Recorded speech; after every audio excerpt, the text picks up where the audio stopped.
Здравствуйте, меня зовут Бахтияр Мухаммедкалиев, и я являюсь экспертом по электронной торговле. Сегодня я хотел поделиться своим опытом, рассказать вам, как лучше выстроить свою логистику. Учитывая, что электронный коммерция является на сегодняшний день очень перспективным, особенно влияние пандемии, и есть необходимость трансформировать свой бизнес из офлайн формата в онлайн формат. Необходимо, конечно, задумываться на том, какая будет у вас логистика. И логистика должна быть качественной и должна доставляться в очень короткие сроки. Выбор логистического оператора, либо другой курьерской какой-то компании здесь очень сильно зависит от того, чем вы занимаетесь и где вы планируете продавать свой товар. Если вы планируете продавать товар на уровне определенного города, то, конечно, в этом городе, скорее всего, будут какие-то локальные операторы, и в крупных городах Казахстана эти локальные операторы, они уже присутствуют. Эти локальные операторы очень хорошо знают местность, у них достаточно очень гибкий подход к клиентам. И, я думаю, можно выстроить работу непосредственно с этими компаниями. Если вы все-таки планируете свой бизнес развивать на уровне страны или за его пределами, то, думаю, нужно будет все-таки присмотреться к крупным ключевым игрокам в нашей стране. Таких компаний не так много. Есть международные представители, есть также почтовый национальный оператор, такая как Казпочта. Международным представителем компании являются такие, есть как DHL, есть DPD и еще несколько компаний. Эти компании имеют большой международный опыт, также внутри выстроены процессы, достаточно гибкое тарифообразование, потому что, учитывая, что они имеют большую текущую инфраструктуру, где-то очень много гибко подходить к каждому конкретному клиенту. Необходимо, конечно, задуматься, каким товаром вы все-таки торгуете, и от этого очень сильно зависит, к какому оператору или какой тарифной сетке вы будете привязываться. Соответственно, если у вас будет дорогостоящий товар, и вы выходите в более премиум сегмент, то я все-таки рекомендую осуществлять доставку через курьерские службы, так как курьерская служба может забрать у вас товар, может забрать с места вашего склада, с каких-то складов и так далее, либо с вашего офиса и доставить данный товар прямо в руки, вплоть до последнего адресата за очень короткий период. При этом вы можете получить очень быструю и оперативную обратную связь в виде какого-то смс, либо в виде какого-то push-уведомления, либо, возможно, e-mail сообщения. Но при этом стоимость этих услуг, конечно, будет гораздо выше, чем классическая доставка. Если же вы занимаетесь продажами товара более массового потребления, вы можете сэкономить на нескольких вещах. Вы можете консолидировать количество товаров в одну и доставлять ее, соответственно, в один город. Это будет намного дешевле, чем вы будете один и тот же товар отправлять разными посылками в один и тот же город. И при этом необходимо учитывать, что иногда стоимость доставки она может снижаться в зависимости от количества. В электронной коммерции, конечно, очень много есть сегментов, где можно заниматься торговлей. Есть очень крупные вещи, бытовые, да, то крупные бытовые вещи я все-таки рекомендую обращаться, наверное, к специализированным компаниям, которые занимаются перевозкой крупных бытовых вещей. Объясню почему. Потому что крупные вещи, это, скорее всего, заказывают в рамках какого-то одного города. Есть специальные компании, которые занимаются перевозкой. У них уже есть услуга, соответственно, забора этих крупных вещей, описания того, что они принимают, и доставки, непосредственно прямой доставки до потребителя, что намного сокращает сроки, так как у них имеются более укороченные процессы. Если вы занимаетесь продажей среднегабаритных каких-то товаров и мелкогабаритных товаров, то я рекомендую все-таки использовать больше почтовые службы, потому что у почтовых служб очень сильно налажена логистика в доставке в эти города, и, соответственно, стоимость доставки будет намного дешевле. Мы уже чувствуем такую тенденцию, что все-таки наши клиенты хотят, чтобы доставка осуществлялась до дома.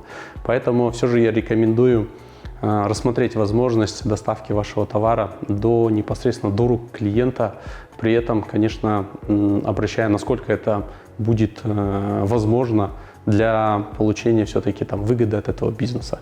Но прошу обратить на это внимание. На сегодняшний день не только доставка до рук, имеется возможность доставка до отделений, до офисов. Соответственно, у крупных представителей почтовых служб в стране, у них имеются свои офисы, в которых они тоже могут производить выдачу. Доставка до офисов намного дешевле, чем доставка до рук. И, соответственно, от стоимости товара вы уже можете очень выборочно подходить. Если это не совсем дорогой товар и у него не совсем высокая маржа, то все-таки я рекомендую клиентам и позиционировать этот товар, и внутри выстраивать модель так, что доставку более дешевого товара будете производить до офиса. Соответственно, логистика дешевле и намного вам это выгоднее. Если, опять же, у вас премиум товар и высокий ценовой сегмент, то рекомендую все-таки подходить к доставке до двери. Есть еще альтернативный вариант, третий – это доставка до автоматизированных средств выдачи, так называемые почтоматы, тостоматы. Достаточно много различных названий у этих устройств. Внешне они выглядят как такой металлический шкаф, к которому вы подходите, и, соответственно, вы можете набрать свой номер телефона, ввести тот код, который пришел, и при нажатии этого кода открывается специальная дверца, в которой вы можете забрать этот товар. Какие плюсы существуют у выдачи тостоматов, почтоматов и других автоматизированных устройств? В том, что они могут работать 24/7. Чаще всего эти автоматизированные устройства, они установлены в торгово-развлекательных центрах, либо каких-то других массовых скоплений людей. Понятно, что с учетом пандемии, наверное, эти места сейчас пересматриваются, но это очень удобно, потому что вы можете своим клиентам предложить непосредственно сеть этих автоматизированных устройств по выдаче посылок, и они уже вы можете уже доставлять непосредственно в эту сеть. Если вы уже пообещали клиенту, что товар достанется в течение какого-то периода времени, то необходимо отслеживать и обеспечить то качество, которым вы обещали. Для этого существуют уже открытые онлайн-трекинги, с которыми, опять же, есть возможность интеграции, и вы можете эти онлайн-трекинги порекомендовать своим клиентам. Вы можете порекомендовать клиентам отслеживать эту посылку на официальном сайте почтовых служб.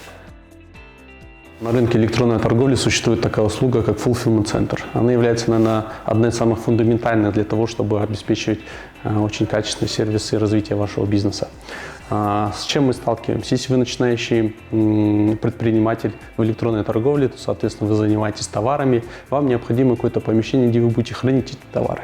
Если это небольшое количество товаров, то, я думаю, проблем не составит хранить где-то в каких-то своих помещениях, возможно, арендовать какое-то небольшое помещение. Но как только ваш магазин будет развиваться и ваше количество товаров будет расти, соответственно, возникает вопрос с учетом, возникает вопрос, где вы будете хранить товары, нужно соответствовать необходимое качество, температурный режим и задумываться о том, как вы будете доставлять.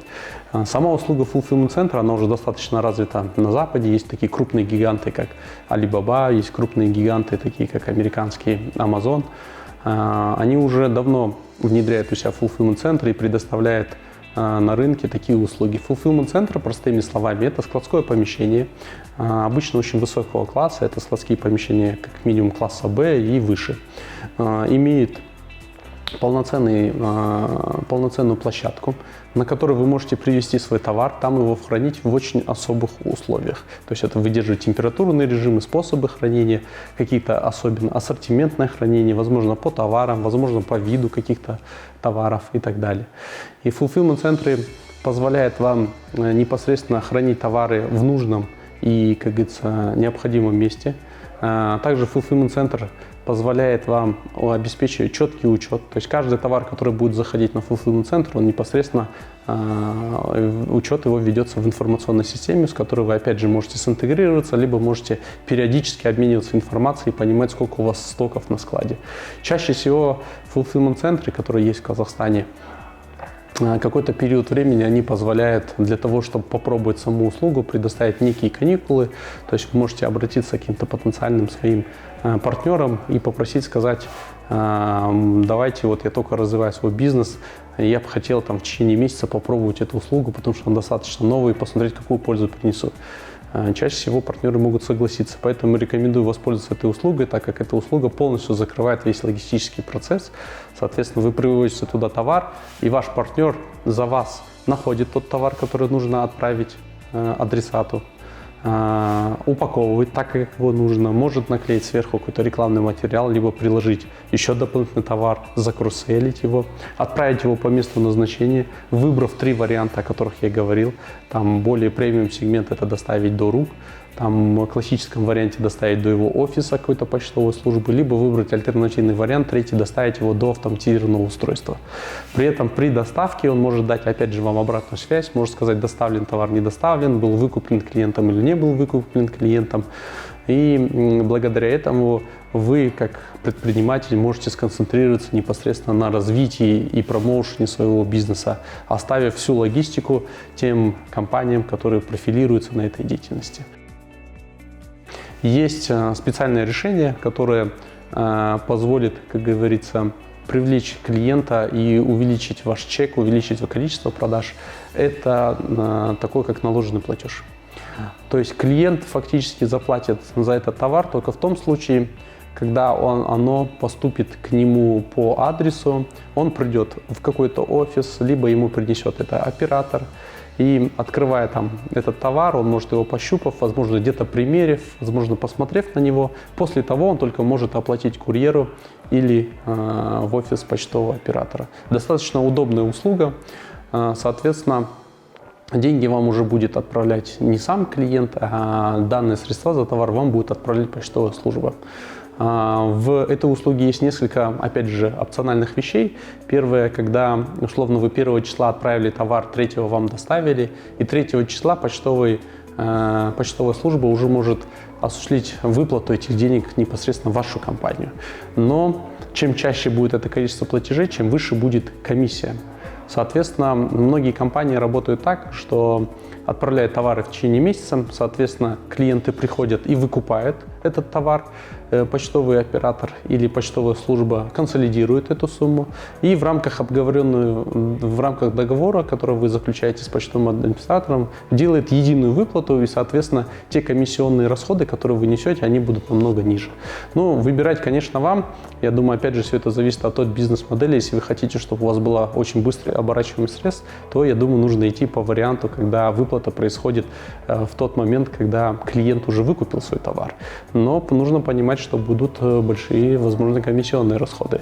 Если вы все-таки готовы собирать эти средства и понимаете, что вам нужно экономить на каких-то административных расходах, то я рекомендую все-таки идти по второму сценарию, когда та компания, курьерская служба, либо почтовая служба, когда консолидирует деньги и в какой-то период, либо там раз в месяц, возможно, раз в 2 недели направляет эти деньги вам, соответственно, с более-менее меньшими комиссионными. Я также рекомендую обратить внимание на возвраты, потому что часто происходит такое, что когда клиент покупает товар на каком-то портале, либо, возможно, на какой-то площадке, он, получив его, не совсем удовлетворен тем качеством, или, возможно, его ожидания были намного выше, либо он передумал по каким-то иным другим причинам. И чаще всего возникает вопрос, как я буду возвращать товар. Бывает такое, что не обговорив эти моменты, почтовые службы где-то отказываются это производить, потому что не было заранее обговорено. Соответственно, клиент остается не совсем довольный, так как он оплатил товар, он его получил, но он ему не нравится, он не может осуществить возврат, либо он осуществляет возврат за свои средства. В этом направлении уже есть отдельные компоненты, такие как возвраты. Эти возвраты могут производиться как и в рамках fulfillment-центров, так и отдельно по тем 3 направлениям, которые я вам говорил. То есть, когда клиент получает товар, соответственно, он его может осмотреть, если это в офисе, он может его примерить, осмотреть. В некоторых почтовых офисах даже имеются уже специальные примерочные, если это одежда. Если понятно, что это какие-то другие товары, условно чехлы или, возможно, БАДы, витамины, то он может в этом же офисе его развернуть, посмотреть, убедиться, что это нужный товар, который он заказал, он нужного качества, соответственно, он соответствует тем описаниям, той информации, которая есть на сайте, и забрать его дальше. Если происходят какие-то такие иные другие причины, то я рекомендую сразу обговорить вопрос возвратов. И чаще всего бывает такое, что некоторые курьерские компании, они уже готовы в пакете, предоставляют возвраты, и, соответственно, вы будете понимать, и этот процесс у вас будет отлажен. Это нормальный процесс, везде в мире такое существует. То есть для того, чтобы клиент иметь преимущество перед другими конкурентами в части логистики, необходимо этот момент сразу продумывать и, соответственно, предупреждать об этом на своем каком-то портале, либо какой-то информационный вести диалог вместе с клиентом и говорить о том, что в случае, если товар вам не подошел, вы можете произвести возврат.